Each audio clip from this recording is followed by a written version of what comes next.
이상하다. 얼마 전부터 내 몸에서 악취가 나기 시작했다. 정확히는 혜림 씨를 좋아한 이후부터라고 생각한다.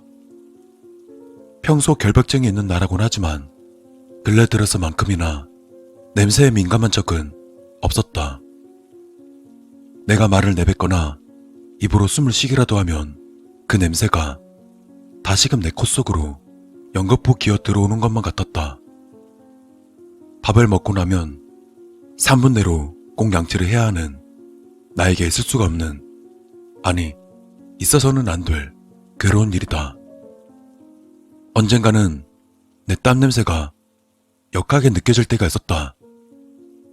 요즘처럼 습하거나 더운 날씨엔 하루 5번의 샤워도 와닿지 않는다.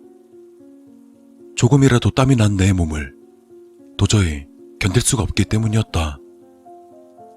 향기 가득한 샴푸와 바디크림으로 내 몸 구석구석 박박 닦아내지 않으면 도저히 그 냄새가 지워지질 않는다. 반면 그때 혜림 씨가 내게 줬던 캔커피는 향이 참 좋았다.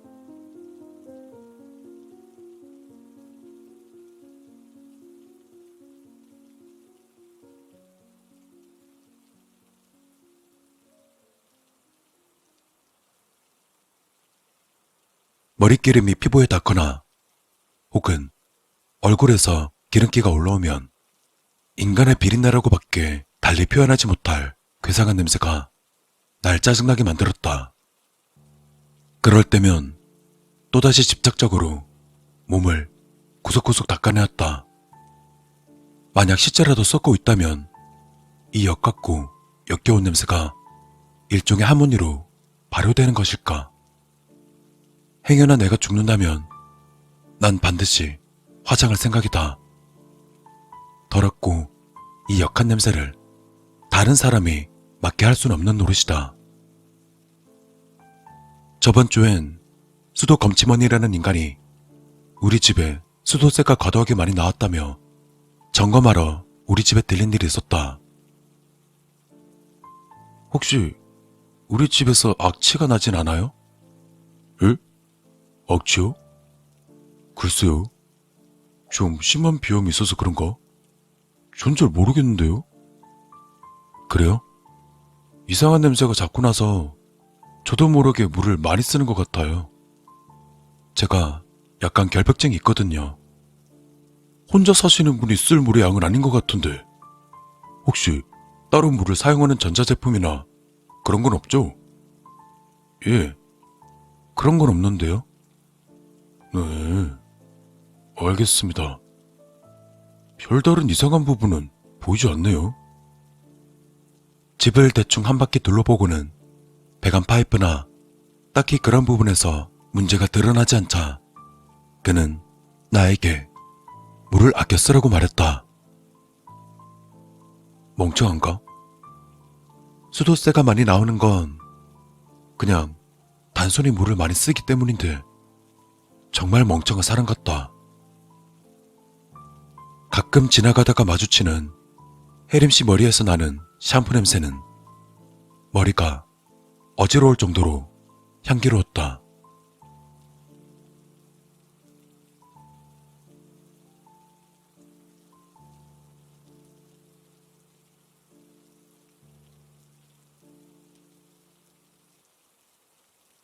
이젠 내 옷이나 속옷에서 나는 냄새조차 역할 때가 있다. 하루에 5번을 샤워하는 내가 샤워 때마다 속옷을 그렇게 갈아입는데도 은근히 냄새가 남아있는 이유를 모르겠다. 몸을 깨끗이 닦았으면 당연히 그 몸에 닿는 의류도 냄새가 나지 않아야 하는 일인데 참 이해할 수 없는 일이다. 오늘은 가스 검침원이라는 인간이 우리 집에 들렀는데 가스가 새는 것인지 이상한 냄새가 난다며 주방에서 한참이나 서성거렸다. 그럼 그렇지. 나만 느끼는 악취가 아니었다.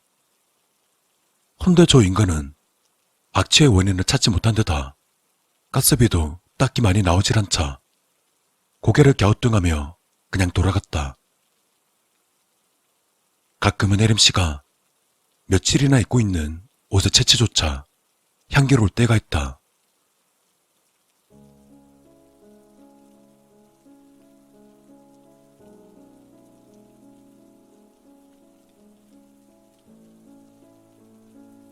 악취가 도저히 사라지질 않자 방에 있던 향수병을 깨뜨려 바닥에 엎어렸다.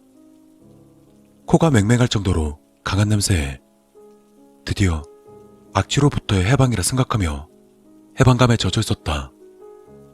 허나 채 10분도 되지 않아 악취는 향수의 향기와 뒤섞여 향기롭고 역겨운 더욱 기괴한 냄새로 변질되었다.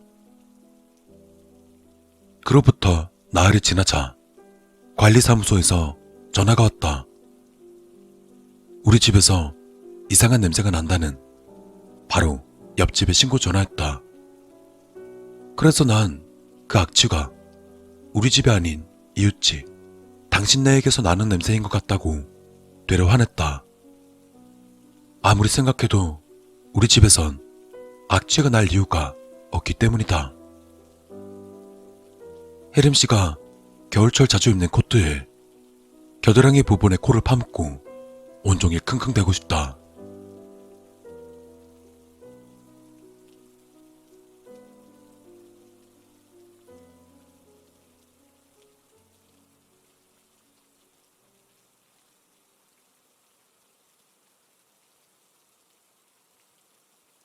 한 달이 지나자 이제 옆집이 아닌 윗집과 아랫집에서까지 신고가 들어왔다며 관리사무소에서 전화가 왔었다.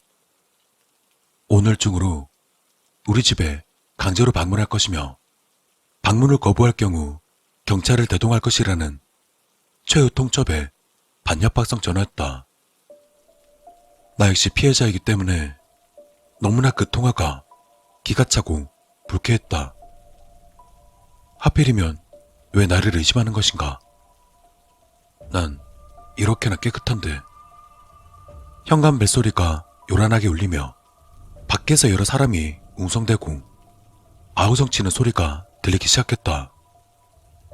그리고 난 더욱더 문을 굳게 걸어 잠갔고 문을 부수고 들어가겠다는 경고와 함께 무언가를 부수는 둔탁한 파열음이 들리기 시작했다.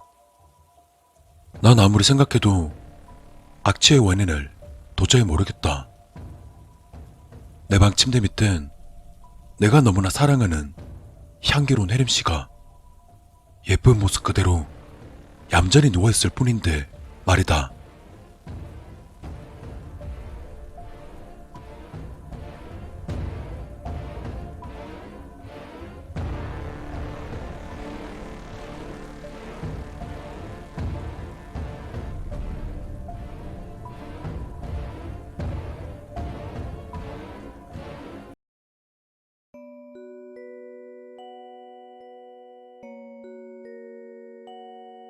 가족과 함께하는 마지막 식사.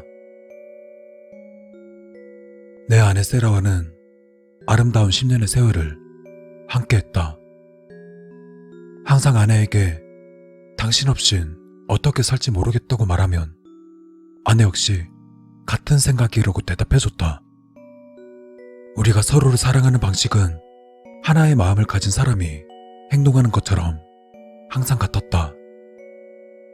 이는 아내 세라와 함께 사고 뭉친 두 아이들을 키우면서 더 분명해졌다. 언제나 우리 집은 웃음이 끊이지 않았다. 그래서 내가 암 판명을 받았을 때 애들에게 알리지 않았다. 폐암 말기입니다. 의사는 그렇게 말했다. 내 나이 30대에 말기암 환자라 믿을 수 없었다. 병원 침대에서 천천히 바스러져 가는 것 대신 남은 시간을 집에서 보내기로 했다. 집에서라면 내가 느끼는 이 어둠을 따뜻하게 감싸 안아줄 수 있으니까.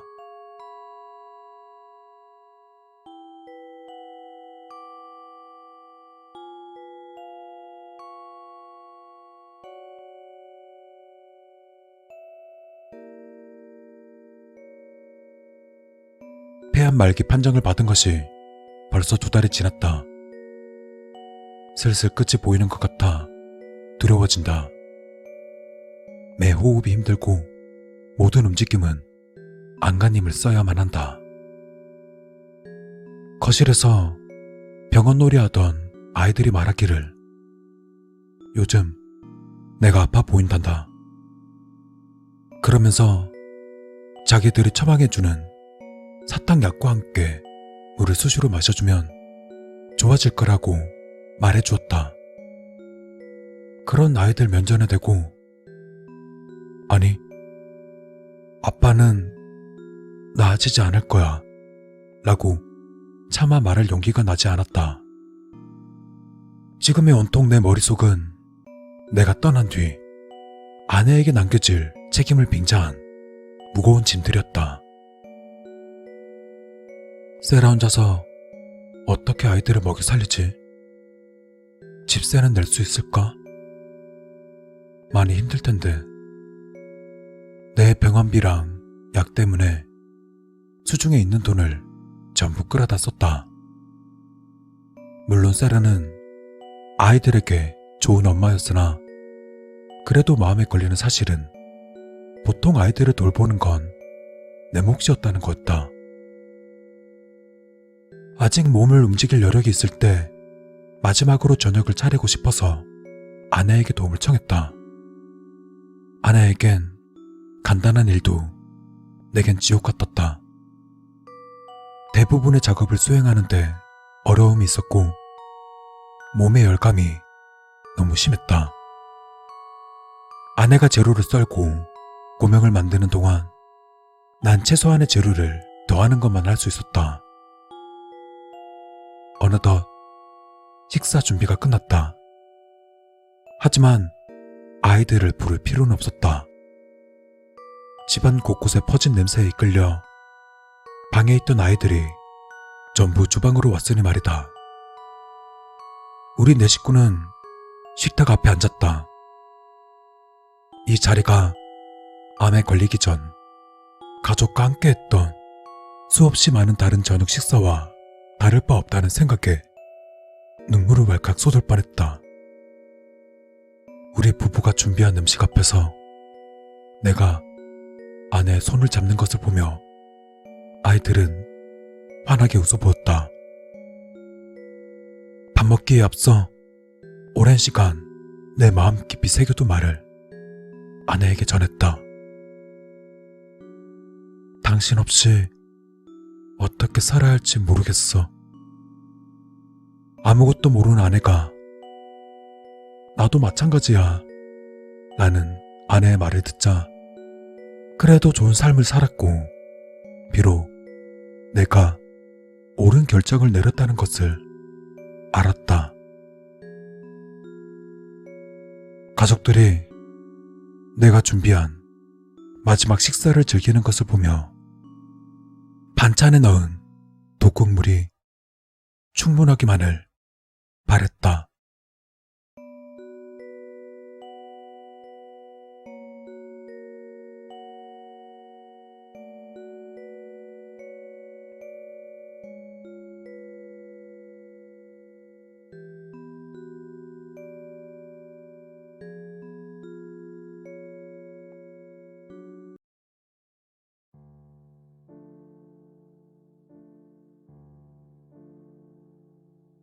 사실 그래. 처음부터 그랬던 건 아닌데 이제 철이 들고 생각이 깊어지니까 까다로워졌다고 해야 할까? 기준이 엄격해졌다고 해야 할까? 좀 내적으로 철저해지려 하다 보니까 그럭저럭 잘 지내던 사람도 새삼 싫어하게 된 거지. 진짜 별로인 애가 하나 있는데 왜 있잖아. 좀 성향 자체가 안 좋은 그런 애. 예의도 없고 늘 사람 기분 상하게 하는 사람. 뭐 그냥 무시하면 된다 라고들 하는데 예전이라면 모를까 지금은 그렇게 가만히 놔두지는 못하겠는 거지. 그냥 이런 인간이 존재한다는 것 자체가 막혀무스럽고 못 견디겠다 이거야. 그래서 굳이 죽으려 하는 거고. 뭐 예를 들면, 그러니까 이건 좀 사소한 거일 수도 있는데 고등학교 때지 아마? 그때는 얘가 좀 만만하다고 해야 하나? 착하긴 한 것 같은데 뭔가 좀 맹한 그런 거 있잖아. 보통이라면 크게 몰아지는 않은 앤데 얘가 좀 이상했던 게 뭔가 관심을 엄청 바라는 느낌? 막 반 애들이 자기한테 말 걸어줬으면 좋겠고 또 막 찾아주길 바라고 그런 거에 강적으로 집착하는 거지. 먹을 거 잔뜩 사와서 애들 나눠주면서 관심 끌고 어디서 좋은 거 구해와서 애들한테 자랑하고 그런 거에 희열을 느끼다 보니까 이제 돈이 부족할 거 아니야. 그렇잖아. 완전히 미친 거지. 아니면 그냥 관심병 종자라 그런 건지. 용돈만으로는 감당이 안 되니까 애들 지갑에 손을 대는 거야, SK가. 나름대로 안 들키겠다고 이 친구 지갑에서 10,000원, 또 다른 친구 지갑에서 5,000원. 그런데 그런다고 안 들키겠어? 다 들키지. 그러다 순식간에 딱 걸려서 완전 쓰레기 취급 받았지. 웃기잖아. 별거 아니라고 생각할 수는 있는데 돌이켜보니까 난 이제 용서를 못하겠는 거야. 어떻게든 벌을 줘야겠는 거지. 아무리 그래도 이건 좀 너무 사소했나? 그래, 뭐 이거는 좀 순한 맛이었고 매콤한 이야기도 있어. 그러니까 이거는 이해가 될지는 모르겠는데 그 대학생 때 어떤 여자애 한 명이랑 친하게 지내고 있고 또 이 여자한테 관심이 있는데 정작 여자는 얘한테 관심이 없는 거야. 썸으로 발전 가능성이 하나도 없는 남사친. 아예 남자를 안 보는 거지. 둘이 만나서 밥도 먹고 놀러도 가고 전화로 수다는 다 떠는데 발전은 안 하고 그냥 친구에만 딱 고정된 거. 이런 거 뭔지 알지? 이게 뭐냐면 그러니까 감정 쓰레기통 역할? 이제 만만한 애 잡아다가 그냥 자기 하소연하는데 쓰는 거거든. 일단 무조건적으로 내 편 들어주고 이야기 들어주고 하니까 좋잖아. 딱 쓰레기통 역할. 근데 웃긴 건 걔도 본인이 대충 자기 위치를 알아. 근데 그걸로도 만족스러운 거야. 어차피 애인이 되는 건 꿈같은 일이니 그냥 이대로 충분하다. 그렇게 내적 만족을 하는 거지. 문제는 그런 여자들 특징이 자기 행복하고 좋을 때는 또 안 찾아요. 봐. 애인을 새로 사귀었다. 혹은 친구들이랑 잘 지내고 있다. 그럼 한참 동안 연락이 안 되었다가 애인이랑 싸우고 친구들이랑 트러블하고 마음 화하고 기댈 데 없을 때, 그러니까 본인한테 안 좋은 일이 있을 때 연락한단 말이지. 행복할 때는 없고 불행하고 우울할 때만 찾는 거야. 그러니까 보통 제정신인 사람이면 나는 얘한테 겨우 이 정도구나. 이런 일방적인 관계는 끊어야겠구나. 이렇게 생각해야 되잖아. 근데 얘는 사고방식이 완전 이상해서 혼자서 미친 결론을 낸 거야. 얘는 행복하면 나를 안 찾으니까 얘는 불행해져야겠구나. 그래서 걔 인간관계가 문제 생기길 바라면서 막 은근히 수작질하는 거야. 뒤에서 이상한 소문 퍼뜨리고 또 이간질하고 없는 얘기 만들어내고 애인 있으면 애인이 오해하게끔 이상한 상황 유도하고 싸우게 하고 따돌림 당하게 하고 그렇게 여자애를 완전히 고립시켜놓고 세상에서 오직 나만이 유일하게 네 편이다. 이런 식으로 미친 상황을 만들어버린 거지. 뭐 그게 통했는지 한동안은 나를 만족하면서 사는가 싶더만 얼마 안 가서 들켜버렸어. 당연히 그야말로 쓰레기 중에 쓰레기가 돼버렸지. 근데 이놈은 반성이 없어. 그냥 오해가 좀 있었다? 난 아무 잘못 없다. 이러면서. 어때? 진짜 나쁜 놈 아니야? 이 정도면 나쁜 새끼니까 죽여도 되잖아. 어? 살아있을 자격도 없는 놈 아니야? 뭐 좋아. 또 다른 얘기가 있거든.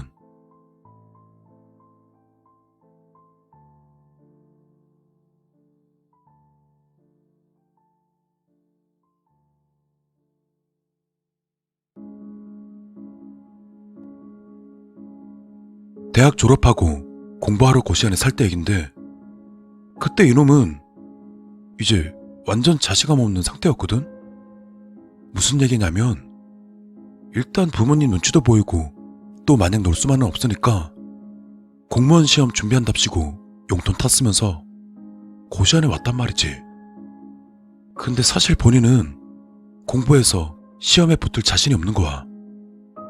자기가 그렇게 열심히 공부할 놈도 아닌 것 같고, 또 공부 좀 한다고 붙을 머리도 아닌 것 같고, 그렇게 맨날 시간이나 죽이고 돈이나 까먹으면서 놀러 다니는 거지. PC방이고 만화방이고 돌아다니면서.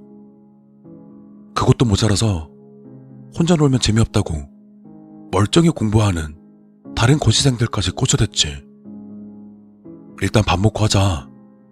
공부도 밥은 먹어야 될 거 아니야. 내가 살 테니 가자. 그렇게 불러내서는 당구 한 판, PC방 1시간. 이렇게 계속 꼬셔대서 남 공부까지 방해하는 거야. 이 미친 새끼가. 돈 떨어지면 또 부모님한테 징징거려서 용돈 타고, 그것도 모자라서 친척들한테까지 손 벌리고, 그렇게 2년 3년 시간만 죽이고 있으니까 부모님도 이건 아니다 싶은 거지. 그래서 공부 때려치고 공장이든 어디든 취업해서 돈 벌어와라 해버린 거지. 지원도 전부 끈타시비 해가지고. 근데 공부도 안 하던 놈이 취업이라고 했겠어? 그냥 이런저런 핑계대면서 준비하는 척, 공부하는 척. 이제 용돈도 못 받으니까 고등학교 친구네서 얼마, 대학 동기한테서 또 얼마.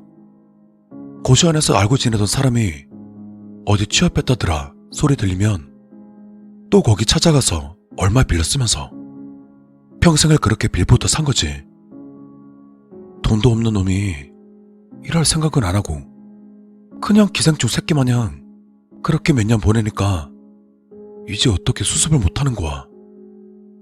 빌린 돈은 터무니없이 많지. 나이는 먹었지. 잃어놓은 건 없지. 이제 뭐 되돌리고 싶어도 그냥 답이 없는 거지. 이게 이런 쓰레기가 세상에 어딨어? 이런 놈이 세상에 남아있어서야 되겠냐고. 당연히 다 잡아 죽여야지. 사회학은 뿌리까지 싹 뽑아버려야 한다니까. 이게 틀려? 어? 맞잖아. 생각해보면 다들 그렇게 생각할 거 아니야. 죽어 마땅하다고. 그래서 죽이는 거라니까. 다른 거창한 게 있는 게 아니야. 왜? 아직 좀 부족한 것 같아? 그럼 이런 건 어때? 돈 없고 능력 없는 주제에 여자는 욕심이 나는지 틈만 나면 연애할 궁리나 하고, 머리도 나쁜 게 힘든 건 안 하려고 버티고 있으니 만년백수신세고, 부모님께 전화해서 한다는 말이라곤 돈 좀 보내달라는 소리밖에 없는 데다 매번 말만 그럴싸하게 하면서 정작 하는 것 없이 시간이나 축내는 거지. 대책은 없으면서 이런저런 병만만 늘어놓지. 이런 개쓰레기 새끼가 살아서 뭐해? 이런 병신 같은 새끼가 뭘 잘났다고 살아있냐고. 민폐만 끼치고 도움은 안 되는 쓰레기 같은 새끼! 지 잘못도 모르고 평생 핑계만 대는 나고자 새끼! 노력도 안 하고 의지도 없는 버러지 같은 새끼! 당장 쳐 죽어도 울어줄 사람 하나 없는 실패자 새끼! 어? 그런 인간이 살아서 뭐해? 죽어야지! 대가리 빈 새끼 마냥 평생을 그따위로 병신같이 살았으면 뒤늦게라도 잘못을 알아챘으면 양심상 조용히 뒤지는 게 맞잖아. 그냥 혀를 깨물고라도 뒤져야지. 근데 왜? 왜? 뭐 때문에 못하고 있는 건데? 왜? 왜 죽지도 못하고 벌벌 떨면서 혼자 주저리 헛소리를 하는 건데? 그냥 뛰어내리면 돼. 그래. 이제라도 철 들었고 정신 차렸으니까 벌 받자. 이제 와서는 도저히 수습이 안 되니까 그냥 다음을 기약하자. 다 싫잖아. 내가 용서가 안 되잖아. 당장 내일도 버틸 자신이 없잖아. 어? 지금까지 한 번도 내 힘으로 뭘 한 적 없으니까 이번 한 번만, 딱 한 발자국만 앞으로 가보자. 딱 한 발자국만.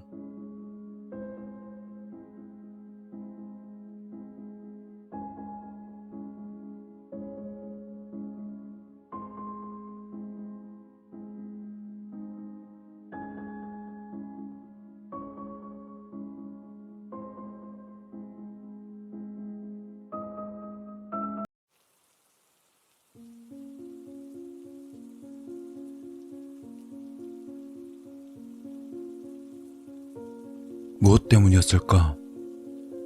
그녀는 왜 자살했을까? 홀로 남겨진 나는 아무것도 아닌 존재였단 말인가? 아직도 마지막으로 남기고 간 그녀의 신발을 이렇게 안고 있는데 말이다.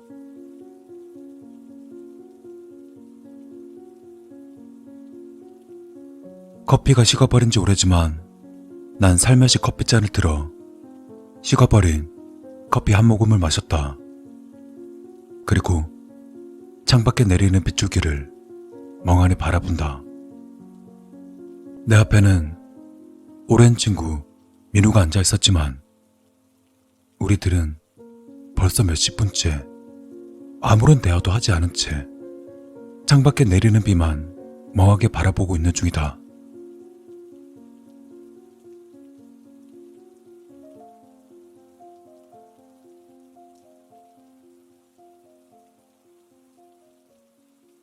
진우야. 오랜 시간 동안의 침묵을 깨고 민우 녀석이 입을 열었다. 하지만 나는 녀석의 목소리를 듣는 순간 느낄 수 있었다. 분명 그녀에 대한 이야기를 하려는 것을. 진우야, 넌 내가 무슨 이야기를 할지 다 알고 있지? 또 민주 얘기야? 녀석은 언제나 그랬다. 그녀의 이야기가 나올 때쯤이면 목소리가 떨렸다.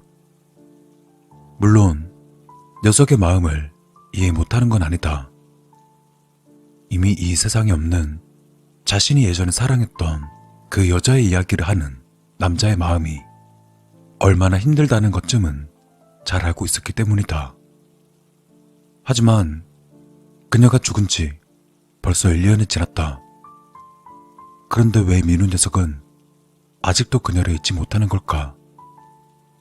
그녀의 유언장엔 자신의 이름조차도 없었다는 것을 누구보다 더 잘 알고 있는데도 왜일까? 왜 그녀를 잊으려 하지 않는 걸까? 이제 그만 잊을 때 되지 않았어? 그렇지. 녀석은 담배를 꺼내 입에 물었다. 1년 전만 해도 이 녀석은 담배를 피우지 않았다. 그런 녀석이 담배를 피우게 된 이유는 그녀의 죽음에 대한 괴로운 마음 때문일 것이다. 오늘 역시나 녀석의 입에서 그녀에 대한 이야기가 나오자 녀석은 계속해서 줄담배를 피워댄다. 녀석의 괴로움을 다 이해하지 못하지만 어느 정도는 그의 마음을 이해할 수 있었다. 지금 내가 보는 친구의 모습은 분명 아니었다. 너 지금 네 모습을 민주가 보면 어떻게 생각하겠어? 글쎄, 민주는 워낙 말이 없어서. 무엇이 녀석을 이렇게 비참하게 만들었을까? 정말 녀석에게 있어서 그녀는 세상 하나뿐인 소중한 존재였을까? 자신의 소중한 인생을 버릴 만큼이나 말이다.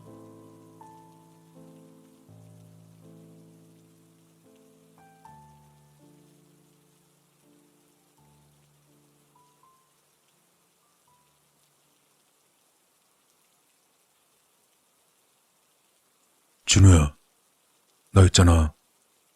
너한테만큼은 꼭 털어놓고 싶어. 뭘? 너 귀신을 믿어? 무슨 소리야? 뜬금없는 소리였다. 과연 그런 게 있을까? 말해봐, 진우야. 갑자기 뭔 귀신 타령이야. 그리고 지금 이 상황에 귀신 얘기가 중요한 거야? 어쩌면 나에게 있어서 가장 중요한 거야. 뭐라는 거야? 여튼 난 귀신 같은 거 안 믿어. 세상에 귀신이 어딨냐? 왜지? 왜 그렇게 생각해? 간단한 거 아니야? 내 눈으로 직접 보지도 않았는데 그 존재를 어떻게 믿냐? 평생 동안 살아오면서 귀신을 본 적도 만난 적도 없었다. 환청 정도는 몇 번 들은 적이 있긴 했지만 직접적으로 귀신이 보인 적은 없었기 때문에 단호히 말할 수 있었다. 그런 건 존재하지 않는다. 그렇구나. 근데 난 봤어. 무슨 소리야? 죽은 민주가 나한테 나타나. 지금 이 상황에서 어떠한 답변이 도움이 될까? 죽은 사람이 나타났다는 것은 귀신을 봤다는 이야기인데 이걸 믿을 수 없다는 게 지금의 내 심정이다. 무슨 소리야 그게? 자세히 이야기해볼래? 이미 녀석은 제정신이 아니라는 것을 충분히 알고 있었다. 하지만 인간은 호기심의 동물이다. 그렇기에 지금 민우가 하려는 이야기는 동물적인 본능으로 봤을 때 나의 호기심을 자극하기에는 충분한 소재였다. 너도 알고 있지? 뭘? 민주가 마지막으로 남긴 유품 말이야. 그 빨간 구두 말하는 거야? 민주 빨간색 구두. 민우가 말하는 빨간색의 구두는 그녀가 마지막으로 남긴 유품이었다. 아마도 그 구두 때문인 것 같아. 왜? 그 구두가 어째서? 모르겠어. 구두를 가지고 있을 때부터 민주가 계속해서 나한테 나타나. 따뜻한 카페 안에 있었음에도 녀석의 이야기를 듣는 순간 소름이 돋아났다. 죽어있는 사람이 살아있는 사람을 찾아온다는 것. 그것은 옛 추억의 감회가 아닌 공포였다. 민주를 봤단 말이야? 근데 살아있을 때 모습이 아니야. 그럼? 민주가 빌딩에서 떨어져 죽었을 때 그때 그 모습 그대로 내게 나타나고 있어. 떨어져 죽어있는 모습 말이야? 머리는 반쯤 함몰되어 있고 흰색 원피스는 붉은 피로 잔뜩 물들어 있어. 또 민주의 몸에서 알 수 없는 내장 같은 것들이 튀어나와 있고 죽었던 사람이 산 사람에게 멀쩡히 나타난다 하더라도 엄청난 공포를 가지게 될 것이다. 그런데 죽어 있을 때의 모습으로 나타난다면 상상조차 하기 싫었다. 지금도 민주가 나타나? 아니, 이젠 나타나지 않아. 그럼 다행이네. 아니, 그렇지 않아. 무슨 소리야. 난 민주를 진심으로 사랑했다고 생각했는데 그게 아니었나 봐. 또다시 녀석이 알 수 없는 말들. 비록 생김새는 처참했는데 분명 민주는 내가 세상에서 가장 사랑했었던 민주였어. 내 목숨을 바칠 수 있을 만큼이나 사랑했었단 말이야. 나로서는 이해할 수 없는 녀석의 말. 하지만 녀석은 마지막 말을 다 하지 못한 채 눈물을 흘리고 있다.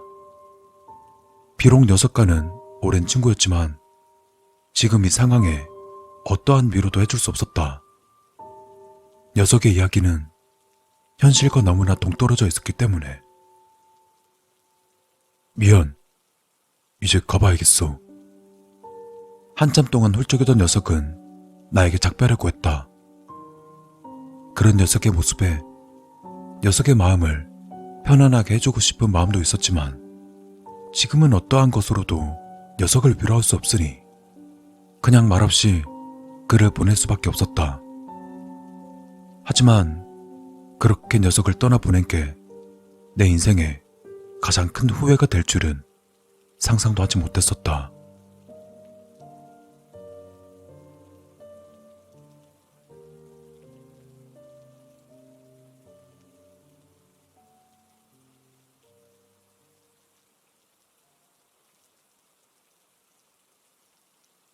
녀석과의 헤어짐.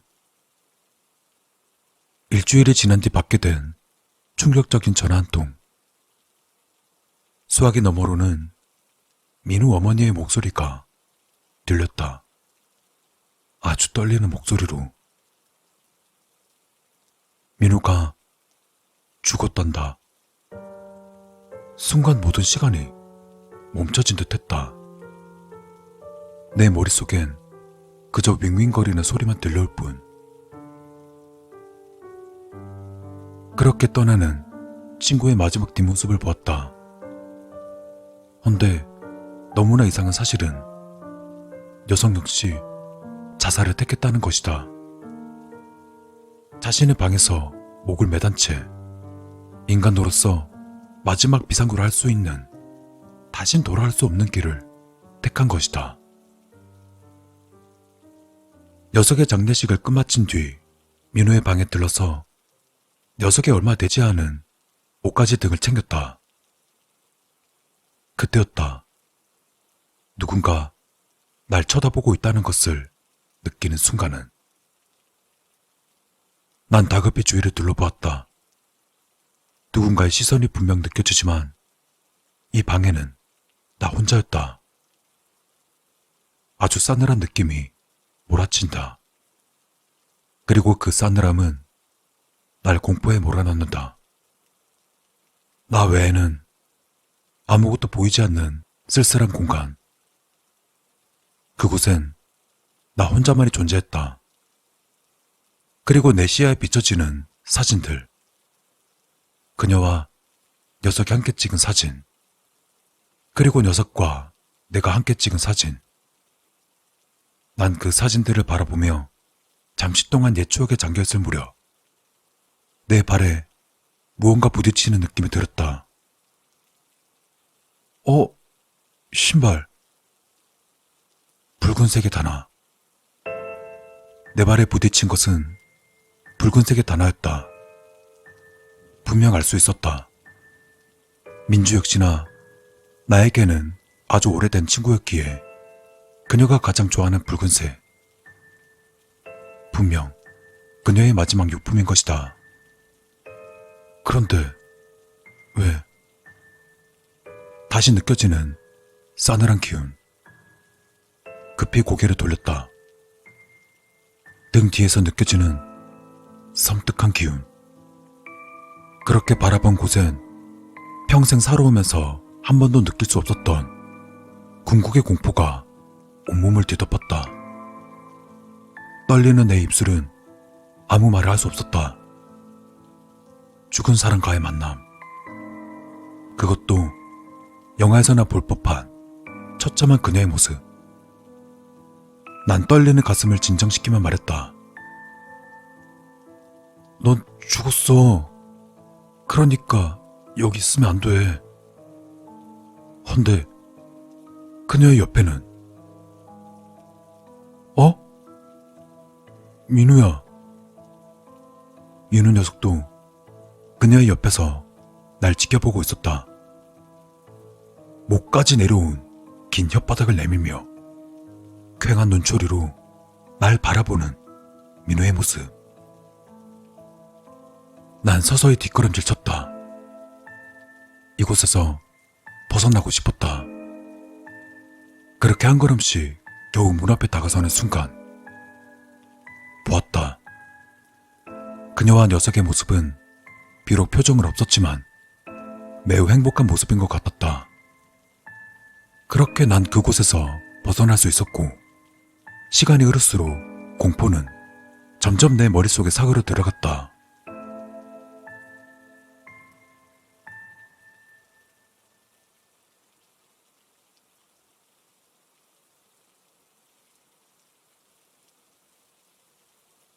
민우 녀석은 자살할 때 신발을 벗지 않았다. 왜였을까? 녀석은 왜 신발을 벗지 않았었고, 그녀는 왜 신발을 벗었을까?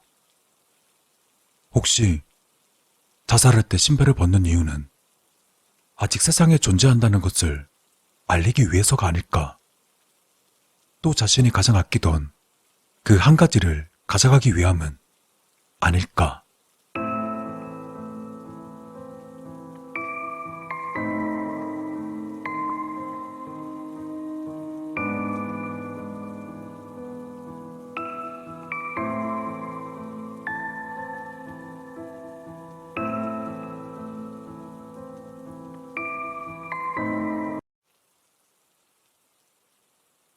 오늘 이야기는 제가 실제로 겪었던 이야기입니다.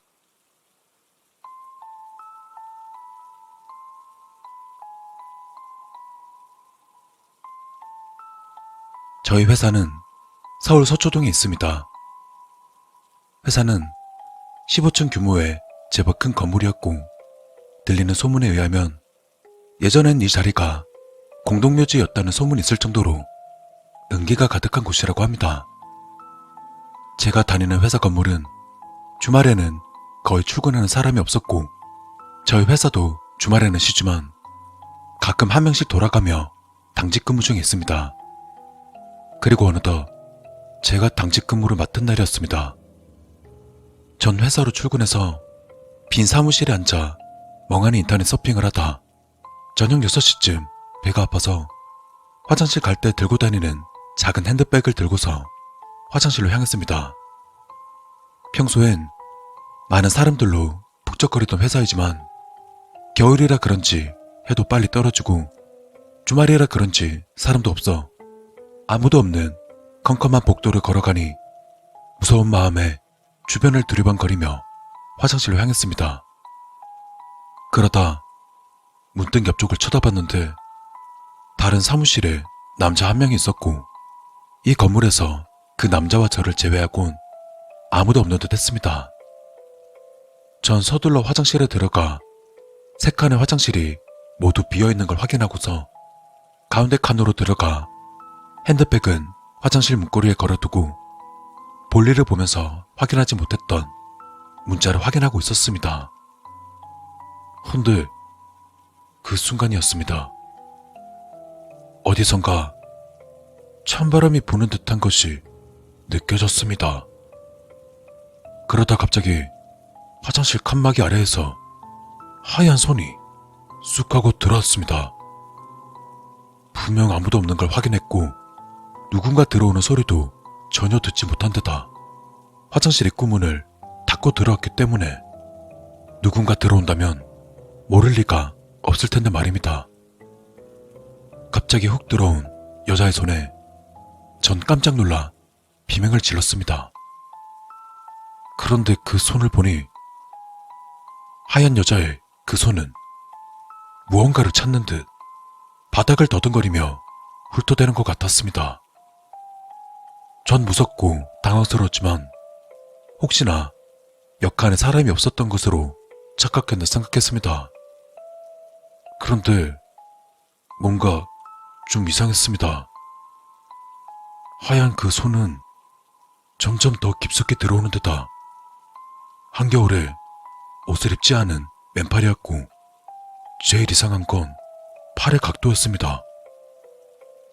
화장실 아래 칸으로 손을 집어넣으려면 꿇어 앉아서 문 아래쪽으로 손을 넣어 팔의 각도가 꺾이고 팔꿈치 쪽이 들려지는 것이 당연할 텐데 그 손은 마치 누워서 손을 집어넣은 것처럼 팔꿈치가 아래쪽으로 향해 있었고 설령 누워서 팔을 넣었다고 해도 움직이기 불가능해 보이는 방향으로 팔을 양옆뿐만 아니라 위아래로 마구 휘젓고 있었습니다.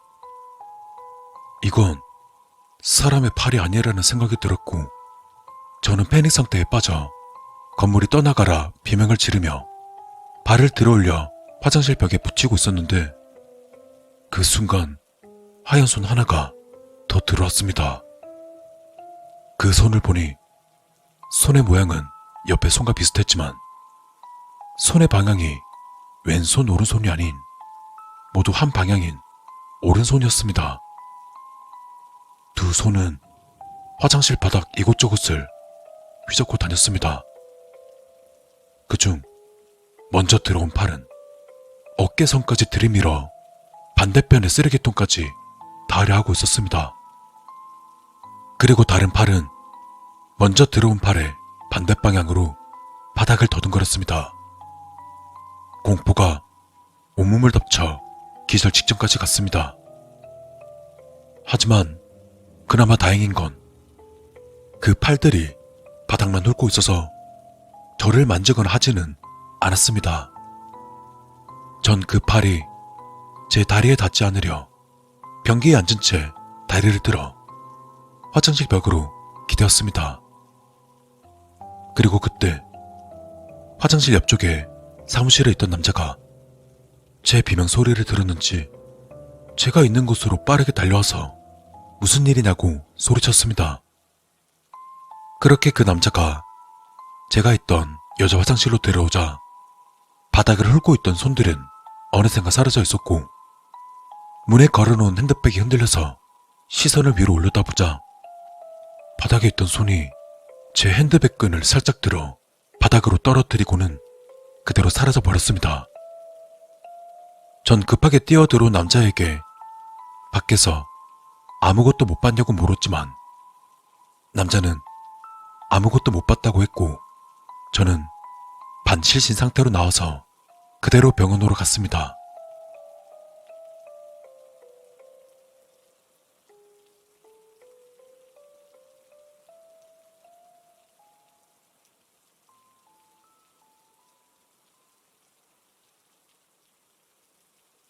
그 일이 있었던 뒤 제 소문은 회사에 퍼졌습니다. 그로 인해서 한동안 회사가 시끌시끌해졌습니다.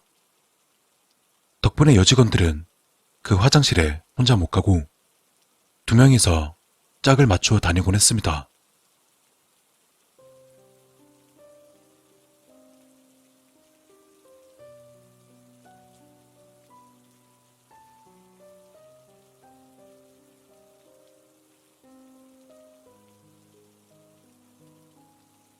벌써 그 일을 겪은 지 1년이 더 지났지만 아직도 그 화장실에 들어가지도 못하고 위층 화장실을 쓰면서 화장실 안에서 땅에 발을 붙이고 볼일도 못 봅니다. 혹시라도 제가 헛것을 본 것이라고 해도 정말 이상한 건 화장실에 걸어놨던 핸드백은 정말로 혼자 떨어졌고 핸드백이 떨어지는 소리는 화장실에 들어온 남자도 들었다는 사실입니다. 도대체 그 팔들의 정체는 뭐였을까요?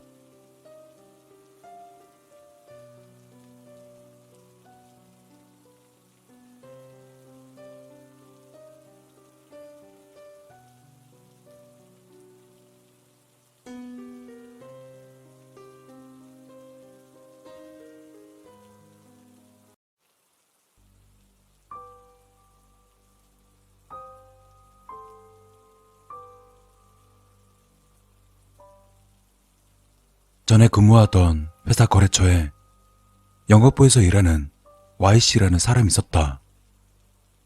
나이는 40대 정도로 보기에는 평범하고 일도 실수 없이 잘하는 분이었다.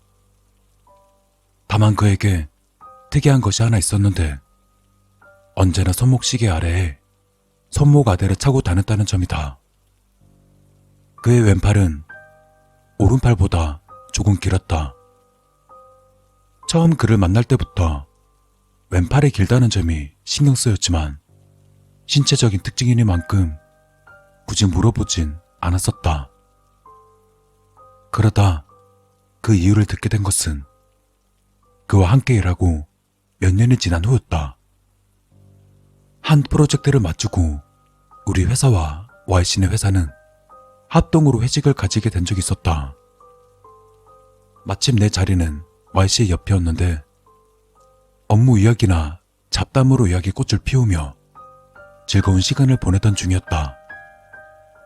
Y씨는 나보다 한참 나이가 많은 분이었지만 소탈하고 좋은 분인데다 사석에서도 무척 말을 잘하셨다.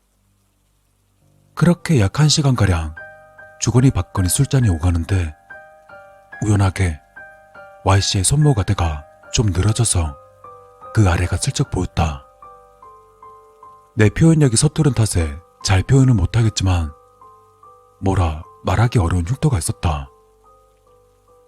그의 손목엔 켈로이드처럼 조금 부풀어 올라와 있었지만 화상하고는 또 달랐다. Y씨, 그 흉터는 괜찮으세요? 술이 들어간 탓에 난 무심코 무신경한 화제를 입에 올리고 말았다. 이 상처? 이거? 별거 아니야. Y씨는 아무렇지 않은 듯 아대를 고쳐매더니 오오하게 말을 흐린 뒤 그대로 입을 다물었다. 한동안 침묵이 계속되자 내가 실언을 했다는 게 느껴져서 순식간에 쥐기가 달아났다. 쓸데없는 질문에서 죄송합니다. 난 그에게 마음 깊이 사과했다. 그러다 손목을 쓰다듬고 있던 Y씨는 갑자기 입을 열었다. 너 귀신 이야기 같은 거 믿어? 뜻밖의 질문이었다. 갑작스러운 질문에 당황했지만 난 이렇게 대답했다. 오히려 좋아하는 편입니다. 전 혼자서 공포영화도 자주 보고요. 공포소설도 많이 봐요. 그러자 Y씨는 손목 아래 상처의 이유를 풀어놓기 시작했다.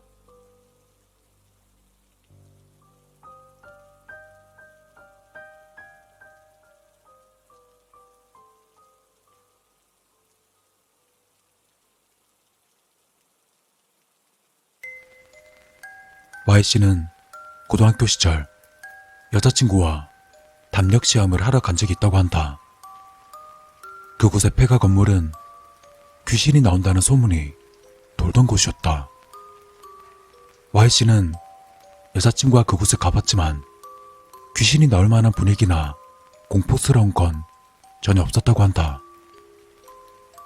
두 사람은 뭔가 속은 듯한 기분이었지만 후미진 곳에 누군가 제사를 지낸 것 같은 조촐한 제사상을 발견했다. 하지만 그것뿐이었다. 담력 시험이고 뭐고 실증이 난 Y씨는 여자친구에게 그만 돌아가자고 말했다. 하지만 여자친구는 어째서인지 제사상 앞으로 천천히 걸어갔다. 그리고 이게 뭐야? 이거 봐, 이거. 제사상엔 부적과 촛대 그리고 돌이 올려져 있었다. 크기는 주먹만 하고 특별히 별다를 것 없는 어디에나 굴러다닐 법한 돌이었다. 여자친구는 제사상에 손을 올리더니 아무렇게나 돌을 치고는 Y씨에게 내밀었다. 기왕 온 거 기념품으로 이거 가져갈까? Y씨는 여자친구에게서 돌을 받았다. 그냥 가져. 이거 들고 가서 어디다 쓰게. 그리고 나서 원래 있던 곳에 올려놨으면 좋았을 텐데. Y씨는 돌을 건물 밖으로 휙 던져버리고 말았다. 그렇게 담력 시험은 그것으로 끝났지만 큰일이 일어난 것은 바로 그 다음 날이었다.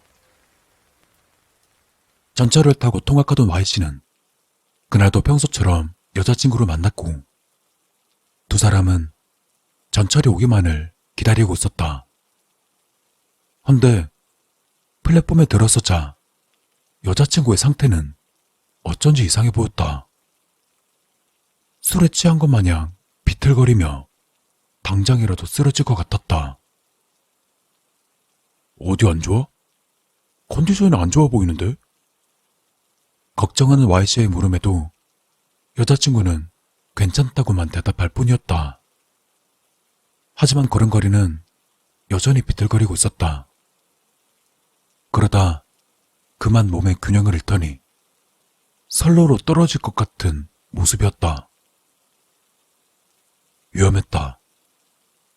다급히 Y씨는 왼손으로 여자친구의 팔을 잡아내서 떨어지려는 것을 겨우 막아냈다.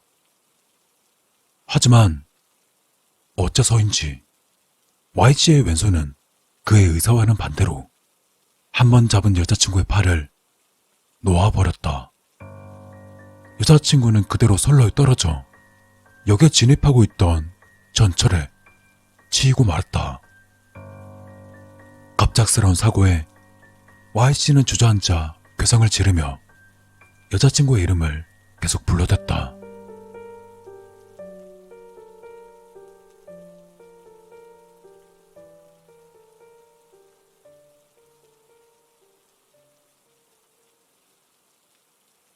불행 중 다행으로 주변 사람들은 Y씨가 여자친구를 도우려 했다고 증언한 덕분에 사건은 불행한 사고로 처리되었다.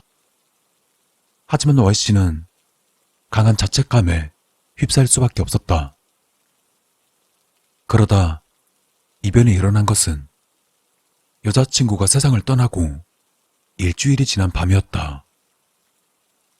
침대에 누워 잠을 청하던 Y씨는 심한 숨막힘에 눈을 떴다.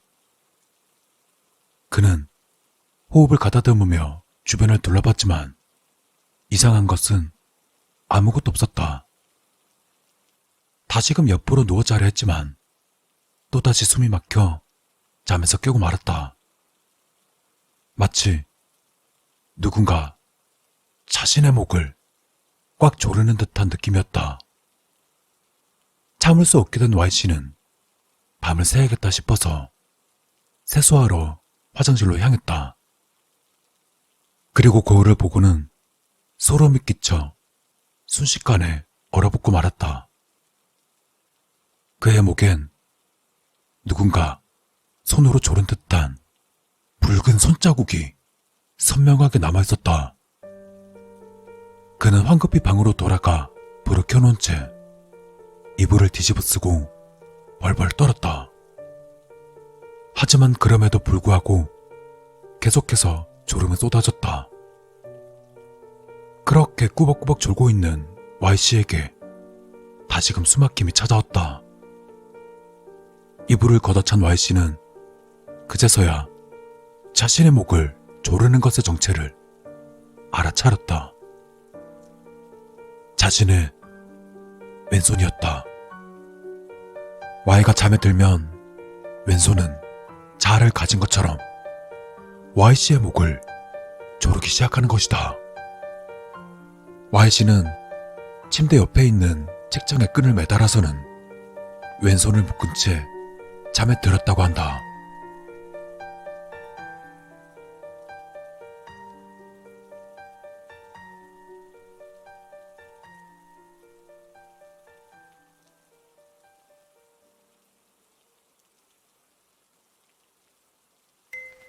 그날이 있고 나서부터 잘 때는 꼭 왼손을 묶어서 자고 있어. 이렇게 생활한 지 벌써 30년이야. Y씨는 힘없이 웃으며 아대를 벗고는 왼쪽 손목을 보여주었다. 손목이 계속 쓸려서 이렇게 되는 거라고. 기왕 이렇게 된 거 궁금했던 걸 물어보자 싶어서 질문을 던졌다. 왼팔이 조금 더 긴 것도 그것 때문인가요? 아마 그렇겠지. 이럴 줄 알았으면 오른손이랑 양 발목도 같이 묶어두고 잘 걸 그랬다 싶어. 그는 그렇게 말하며 평소처럼 껄껄 웃었다. 근데요, Y씨, 굿 같은 건 받아보셨나요? 받아봤지. 몇 번이고 굿을 받아봤어. 근데 그 폐가에 다시 가서도 몇 번이고 사자했는데 안 되더라. 용서해주질 않아. 그럼 그때 던졌던 그 돌은 어떻게 됐어요? 찾아봤는데 결국 못 찾았지. 뭐 특이한 거 없는 그냥 돌이었으니까. 그날 던져버리지 않았으면 어땠을지 지금도 후회하고 있어. 내가 생각할 수 있을 만한 대책은 이미 다 해본 듯 했다. 나는 얕은 질문으로 안 좋은 추억을 다시 떠올리게 한 것이 죄송스러워 어쩔 줄 몰랐다. 죄송합니다. 아무 도움도 못 되어드리면서 이야기만 듣고. 아니야, 괜찮아. 됐어. 딱히 숨기는 이야기도 아니고 내가 정신만 차리면 왼손은 나쁜 짓을 못하니까. 이 이야기를 들은 내게는 소름 끼치는 이야기지만 Y씨는 이미 이 괴기 현상과 타협이 끝난 것일지도 모른다. 뭐 그렇지만 만약 내가 죽게 된다면 아마도 왼손한테 살해당하는 건 아닐까 싶어. 그 말을 마지막으로 Y씨는 이야기를 마무리했다. 그리고 얼마 뒤 난 이직을 하게 되었고 Y씨와도 연락이 끊겼다.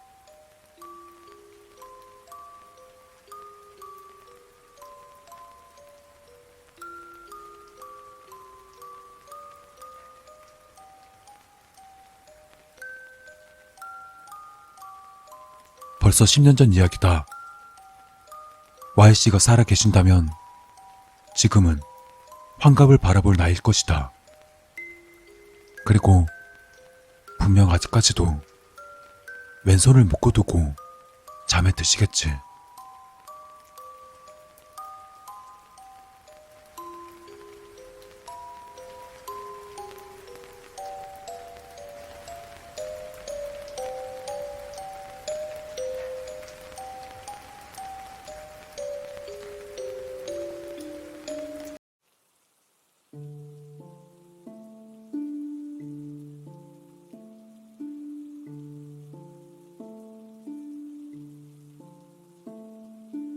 발자국.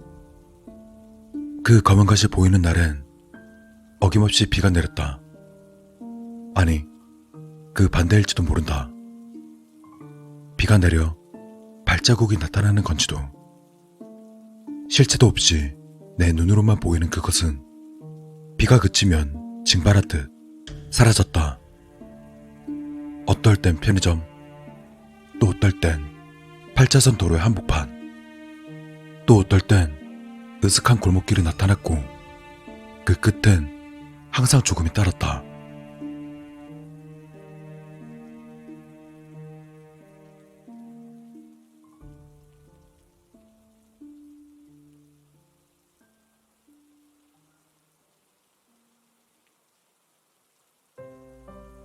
(1년) 전 여름, 그때도 지금과 다름없이 일용직을 전전하며 살아갔다. 하루 벌어 하루 먹고 사는 인생. 복날이라는 핑계로 함께 일하던 인부들과 삼겹살에 술을 마시며 거나하게 취했던 밤, 고꾸라질 듯한 몸으로 집을 향해서 터벅터벅 걷고 있는데 갑자기 하늘에서 비가 쏟아지기 시작했다. 우산도 없이 내리는 비를 맞다 보니 쥐기가 조금 가시는 듯했다. 그러다 집이 가까워졌을 때 난 그것과 마주쳤다. 처음엔 사람인 줄 알았다. 모자가 달린 비옷에 검은 장화를 신은 채 인도를 등지고 차도에 바짝 붙어서 있었다. 마치 그 모습은 위태로워 보였기 때문에 나도 모르게 말을 걸었다. 저기, 찻길에서 위험하게 뭐하세요? 올라오세요, 얼른. 하지만 그것은 미동도 하지 않았다. 순간 머쓱해진 나는 그것에 다가가 어깨에 손을 올렸다. 저기요, 괜찮으신 거 맞죠? 그런데 그 순간 그것은 휴식하는 소리를 내며 발작하듯 몸서리를 쳐댔다. 그리곤 비옷의 모자를 눌러 쓰고는 짙게 음영진 얼굴을 돌려 날 바라봤다. 이건 뭘까? 눈에 흰 자위가 없는 검은 잉크가 담긴 듯한 새까만 눈동자가 날 똑바로 바라봤다. 그리고 다음 순간 난 나도 모르는 사이 몸을 돌려 달아나고 있었다. 그것이 손을 뻗어 날 잡아채려 하는 것을 눈으로 보지 않고도 충분히 느낄 수 있었다. 난 다급한 마음에 띵걸음이 꼬여 바닥을 구르고 말았다. 그리곤 바닥을 기다시피 일어나 재빨리 뒤를 돌아봤을 때 다행히 그것의 모습은 보이지 않았다. 어디론가 사라진 것인지 애초에 내가 헛것을 본 것인지 확신할 수 없었다.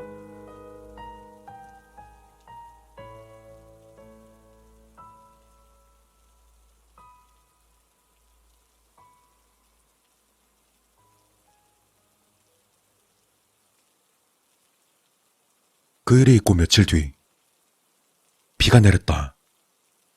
공사장 현장에서 포대를 나르고 있던 나는 작업이 중단되자 다른 인부들과 함께 천막 아래에서 담배를 태우고 있었다. 그리고 그때 처음으로 그것을 보았다. 사람들의 어깨 너머로 보이는 검은 발자국. 끈적한 타르가 묻은 신발이 찢고 지나간 것처럼 보이는 그것은 빗물이 흙바닥에 고이고 흐르는 와중에도 그 모양이 선명했다. 발자국은 공사 차량이 오가는 도로를 통과해서 공사가 한창인 건물의 입구로 향해 있었다.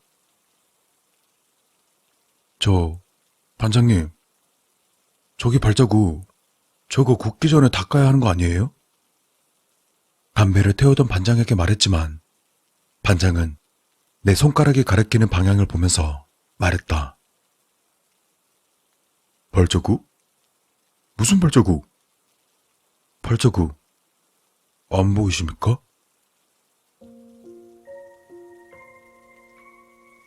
다음날 아침 인부들은 현장 출입구 근처에 모여서 웅성대고 있었다. 경찰이 사고를 조사하고 구급대가 시신을 수습하고 나서야 현장에 들어갈 수 있었다. 어젯밤 고등학생들이 건물에 숨어들어 술을 마셨고 그중 한 명은 난간이 설치되지 않은 건물에서 떨어졌다는 소문이 돌고 있었다. 사고가 일어난 건물은 전날 발자국이 향했던 곳임을 난 깨달았다. 헌데 어제까지만 해도 선명히 보이던 발자국은 어느새 사라져 있었다. 그 후로도 비가 오는 날이면 어김없이 발자국이 나타났다. 그리고 그것은 내게만 보였다.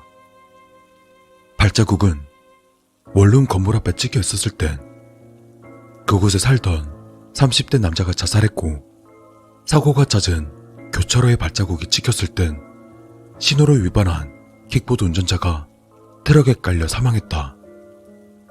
그리고 오늘 아침 인력사무소에 가려던 나는 그 자리에 주저앉고 말았다.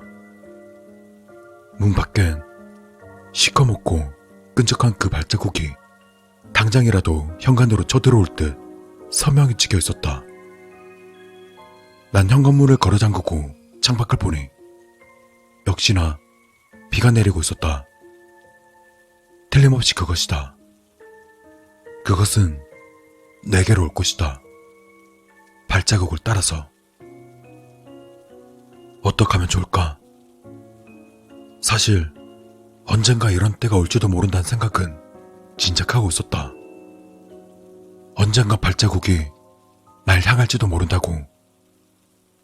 난 그럴 때를 대비한 고민을 하기도 했다. 발자국이 나타난 곳엔 항상 죽음이 따르지만 그 대상은 꼭 정해진 건 아니지 않을까 하는 생각. 정신을 가다듬은 나는 현관을 나섰다. 행여나 발자국이 닿을까 조심히 계단을 내려갔다. 발자국이 찍힌 곳에서 마냥 죽음을 기다릴 수는 없었다. 비가 그쳐 발자국이 사라지면 그러면 모든 게 다 없던 일이 될지도 모른다. 하지만 그것만으론 부족했다. 아마 발자국의 주인인 그것. 지난 여름 마주쳤던 검은 존재. 그 새까만 눈동자가 죽음을 그리 쉽게 포기할 것 같지 않다는 무서운 생각이 들었다.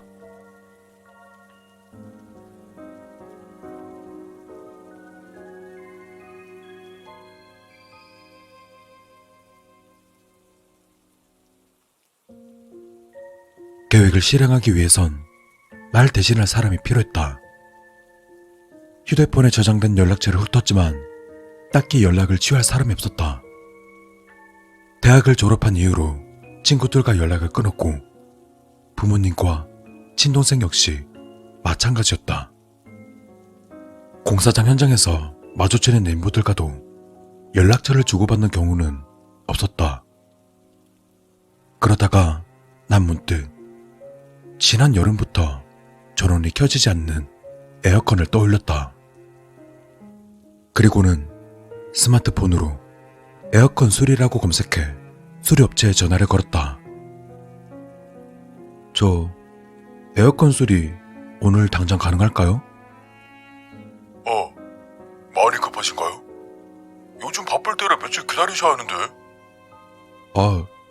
제가 실은 환자인데 내일 아침에 퇴원이라서요. 집에 가면 며칠을 누워있어야 하는데 에어컨 없이는. 돈은 얼마든지 드릴 테니까 오늘 밤 늦게라도 봐주실 수 없을까요? 난 수화기에 대고 사정했다. 나도 모르게 거짓말이 술술 나왔다. 그러자 수화기 너머의 남자는 잠시 머뭇거리더니 말했다. 그럼 집에는 안 계신단 거죠? 뭐 사정이 그러시면 늦게라도 가겠습니다. 감사합니다. 주소하고 비밀번호는 문자로 보내놓겠습니다. 꼭 좀 부탁드립니다. 전화를 끊은 나는 침대에 털썩 주저앉았다. 내 예상이 맞다면, 그리고 계획이 틀어지지 않는다면 오늘 밤 발자국의 끝에는 에어컨 기사가 있을 것이다. 그리고 발자국의 주인, 그 검은 것은 수리기사의 생명을 취할 것이다.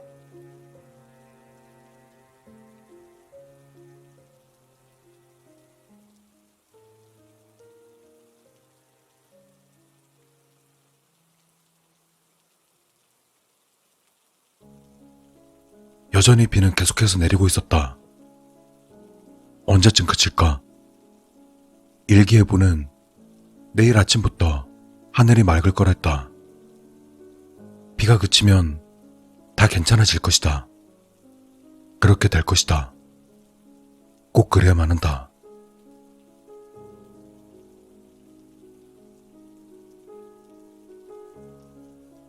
새벽이 다 되도록 수리기사에게 연락이 오지 않았다. 수리를 마쳤을까? 설마 수리하기 전에 그것이 찾아온 걸까? 아니면 수리를 하다가. 난 수리기사에게 확인 전화라도 해볼 엄두가 나지 않았다.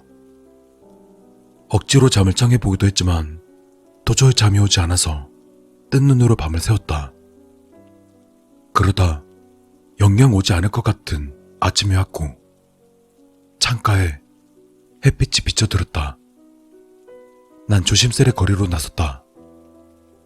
내가 살고 있는 원룸 근처의 바닥을 살피면서 천천히 걸었다.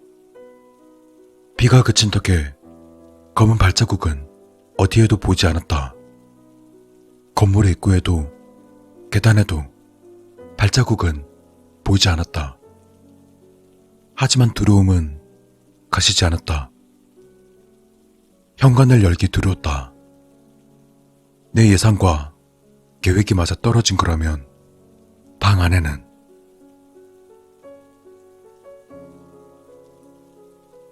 불안감에 심장이 세차게 뛰었다. 현관 비밀번호를 눌렀다. 문고리를 돌리는 손이 파르르 떨었다.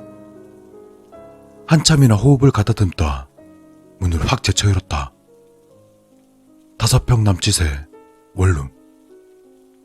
평소와 다름없는 어제 내가 집을 나설 때 딱 그대로인 풍경이 펼쳐졌다. 뭐지? 아무 일도 없던 건가? 수리기사는? 난 리모컨을 찾아 에어컨을 작동시켰다. 그러자 띠리링 소리와 함께 한기가 뿜어나왔다. 전원이 켜지는 걸 보면 간밤에 수리기사가 방문한 게 분명했다. 이렇게 끝난 건가? 단순히 자리를 피하는 것만으로 죽음을 피할 수 있는 건가? 난 침대에 털썩 주저앉았다. 그때 징 하고 휴대전화가 울렸다. 퇴근하셨나요? 에어컨 기사입니다. 부품 교체하고 냉매가스 보충했습니다.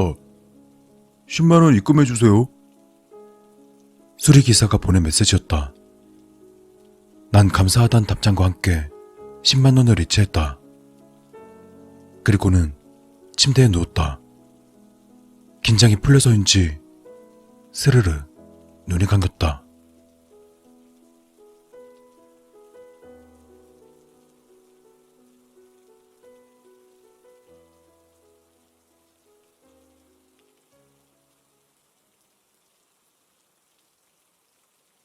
도독, 도독. 장결에 들려오는 소리에 눈을 떴다. 까무룩 잠이 든 모양이었다. 눈을 뜬 순간 온몸에 털들이 곤두서고 닭살이 돋았다. 직감할 수 있었다. 현관 밖에 누군가, 아니 무언가 있음을. 토독토독 하는 소리는 점점 커졌다. 빗방울이 창문을 두드리는 소리였다. 도대체 이 악몽에서 언제쯤 벗어날 수 있을까?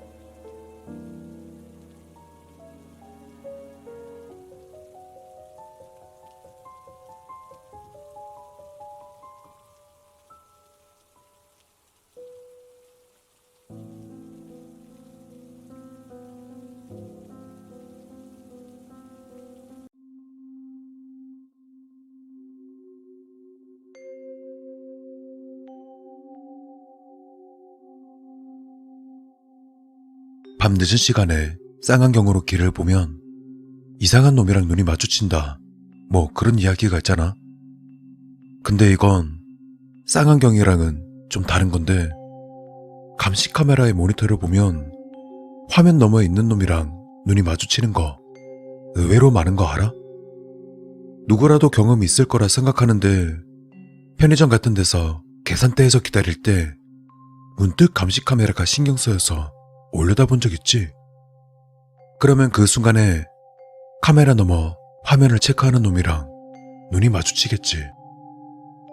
이건 실제로 내가 겪은 이야기야.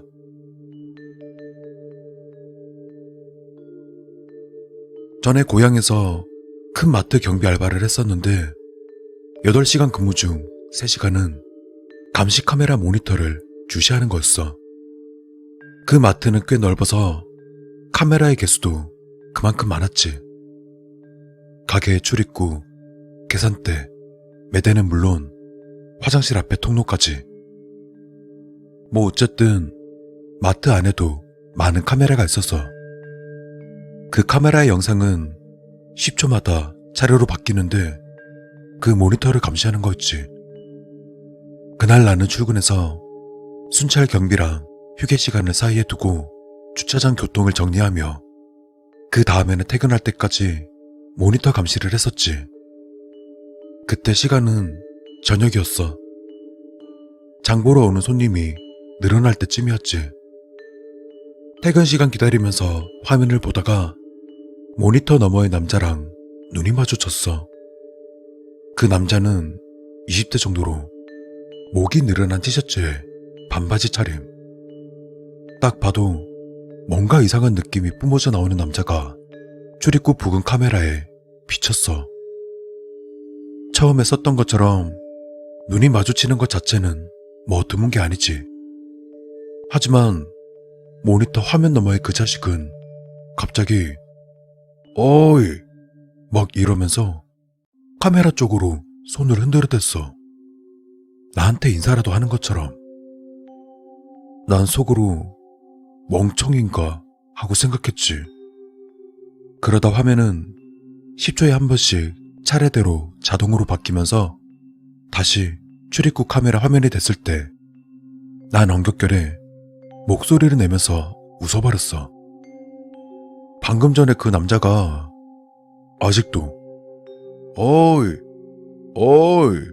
하면서 그때까지 손을 흔들어대고 있었으니까 마치 감시 카메라를 주시하고 있다는 걸 알고 있다는 듯이 말이야. 그리고 10초 뒤 화면이 또 바뀌고 이번엔 매대 서쪽의 카메라 쪽이야. 그러자 거기에 아까 그 남자가 전력 질주해서 화면 안으로 또 들어와.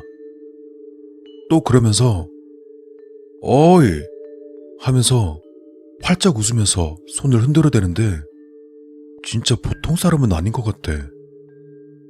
보통 감시 카메라 주시하다 보면 막 졸리고 그러거든? 근데 진짜 저 남자 때문에 폭소하면서 웃고 그랬어. 그러면서 10초 뒤 화면이 또 바뀌면서 이번엔 매대 반대쪽 카메라가 화면에 비춰졌어. 앞에도 말했지만 내가 일하던 마트는 꽤 넓은 마트였거든? 여기까지는 카메라에 나오려고 오진 않겠지 라고 생각하자 어이 하는 목소리랑 화면 끝쪽에서부터 중앙 쪽으로 뛰어오면서 또 양손을 흔들어대며 카메라를 보고 웃고 있더라. 진짜 별난 사람이었어. 그래도 마트 안에서 소란 피우는 거는 좀 아니지 않아? 난 순찰 중인 선배 경비원한테 무선 연락을 했어. 선배님, 모니터실입니다. 마트 안쪽 중앙 통로에 어떤 남자 손님이 소란을 피우고 있습니다. 확인. 주차장에서 이동한다. 근데 소란이라니? 뭐야, 난동 부려? 아니요, 뭐 그런 건 아니고요. 그냥 큰 소리 내면서 카메라에 손 흔드는 멍청이가 있어서요.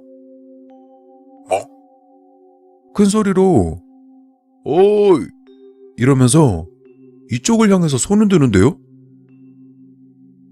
여보세요? 야, 그거 녹화 화면으로 바꾸고 모니터 전원 꺼둬. 네? 왜요? 야, 괜찮으니까 빨리 모니터 전원 꺼버려. 뭔데 이렇게 갑자기 화내는 거야? 그 정신나간 남자는 중앙통로 카메라의 제일 밑까지 이동해서 여전히 손을 흔들고 있었지. 또 여전히 변함없이 환하게 웃으면서 소리치고 있더라. 나는 또 살짝 웃음을 뿜으면서 선배가 시키는 대로 녹화 모드로 바꾸고 모니터의 전원을 꺼버렸어. 그 순간 모니터실은 여느 때처럼 정적이 됐지. 거기서 알아차렸는데 말이야. 감시 카메라는 마이크가 안 달려있어.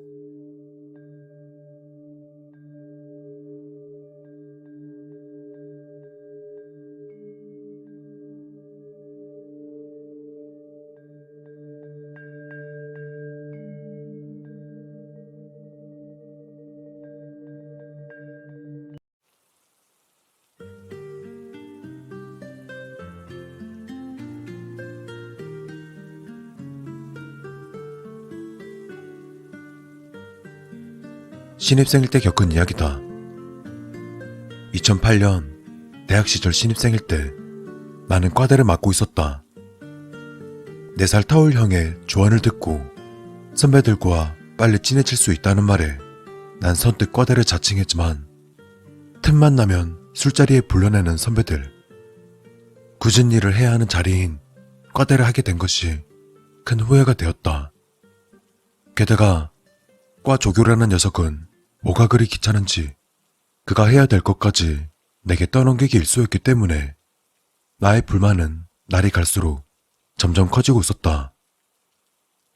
그날 역시 조교가 해야 될 일이었던 야간대 학생들의 수업이 끝나고 강의실 청소하는 것 따위를 내가 하고 있었을 때였다. 강의실 앞엔 커다란 화이트보드와 마구잡이로 나와 있는 의자들과 삐뚤삐뚤 어지러져 있는 책상들. 난 2층에 위치한 강의실에 어지러져 있는 책상들과 의자를 정리하면서 그냥 과대하지 말걸. 내가 왜 이딴 걸 한다고 해서는 이런 말 따위들을 중얼거리고 있었다. 그리고 그때 시간은 저녁 9시가 조금 넘은 시간이었다. 내가 정리하는 이 강의실의 건물은 4층으로 된 공대 건물이었는데 2층엔 바로 옆에 있는 또 다른 건물과 구름다리 형식으로 이어져 있었다. 난 2층의 정리를 마치고서 3, 4층에 있는 강의실을 정리하기 전 다른 건물로 이어지는 구름다리 중간쯤에서 난간에 팔을 기대고 담배를 피며 한숨을 돌리고 있었다. 그때였다. 어디선가 시선이 느껴졌다.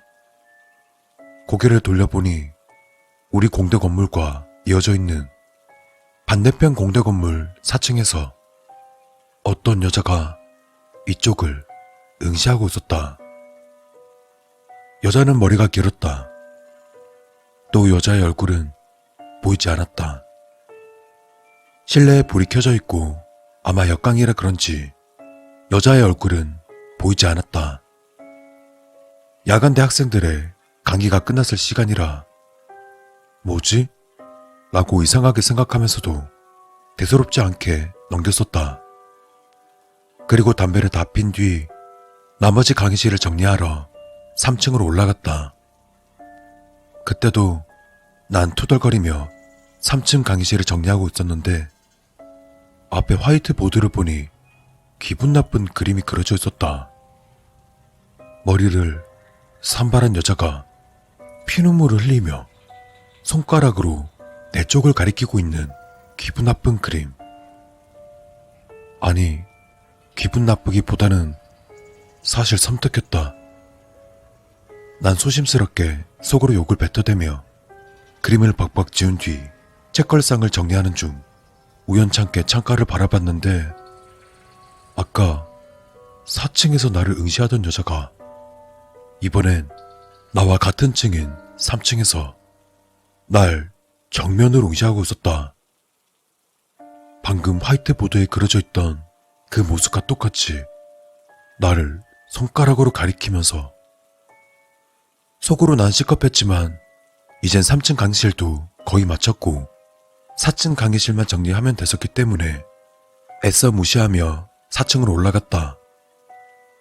그런데 4층 강의실에 있는 화이트보드에도 그림이 그려져 있었다. 이번엔 눈을 위쪽으로 향하고 손가락도 위쪽을 향해 있는 위를 응시하는 기분 나쁜 그림. 난 화들짝 놀라며 재빨리 창가로 다가가 아래쪽을 살펴봤다. 맙소사. 아니나 다를까 이번엔 아까 그 여자가 2층 구름다리에서 손가락으로 위쪽을 향하고는 나를 위로 응시하고 있는 게 아닌가. 평소에 귀신을 본 적도 없고 그런 걸 믿지도 않지만 온몸에 소름이 돋으며 뭔가 잘못되었음을 직감했다. 난 정리고 뭐고 서둘러 강의실을 빠져나가려는데 고개를 돌리다 보니 다시 화이트보드 쪽으로 시선이 가게 된 순간 난 그 자리에서 굳어버렸다. 그려져 있는 그림은 마치 뒤로 빨려나가듯 조금씩 희미해지더니 그대로 사라지는 것이 아닌가. 그리고 다음 순간 난 일생 최대의 공포를 느끼게 되었다. 조금 전 여자의 그림이 사라진 화이트보드 뒤쪽으로 사람의 다리가 보였다. 분명 이 건물에는 나 혼자일 텐데 그려져 있는 그림이 저 여자로 변한 것일까? 그러다 천천히 움직이는 다리. 터벅. 신발도 신지 않은 창백한 맨발이 움직일 때마다 난 비명을 지르며 달아나고 싶었지만 보이지 않는 덫에 걸린 듯 움직일 생각을 하지 않았다. 이윽고 여자는 화이트보드에 가려져 있던 상체가 보였다. 그려져 있던 그림과 같은 모습이다. 눈에선 시뻘건 피가 흐르며 핏발선 눈동자와 산발한 머리, 또 흰 원피스를 걸친 모습. 나와 눈이 마주치자 뚝 하고 걸음을 멈추더니 서서히 팔을 올린다. 동시에 이 꼬리는 점점 올라가고 그려져 있던 모습과 같이 날 응시한 채 손가락으로 날 가리키고는 씩 웃고 있는 섬찟한 모습. 동시에 몸이 움직이며 미친 듯 비명을 질러대며 강의실을 빠져나갔다. 헌데 내가 비명을 지르며 도망갈수록 여자도 비명을 지르며 엄청난 속도로 날 따라오고 있다. 난 미친 듯 빠르게 1층 로비까지 뛰쳐나갔고 입구 쪽에 있는 경비실 아저씨가 부르는 소리에도 들린 채 만 채 밖으로 뛰쳐나갔다. 그리고 자취방까지 미친 듯이 뛰어가서는 방문을 걸어 잠그고 나서야 진정할 수 있었다. 그렇게 숨을 고르는 데까지는 5분의 시간이 걸렸었다. 조교가 시킨 4층 강의실 정리를 해야 하지만 다시 그곳에 가기엔 죽기보다 싫었다.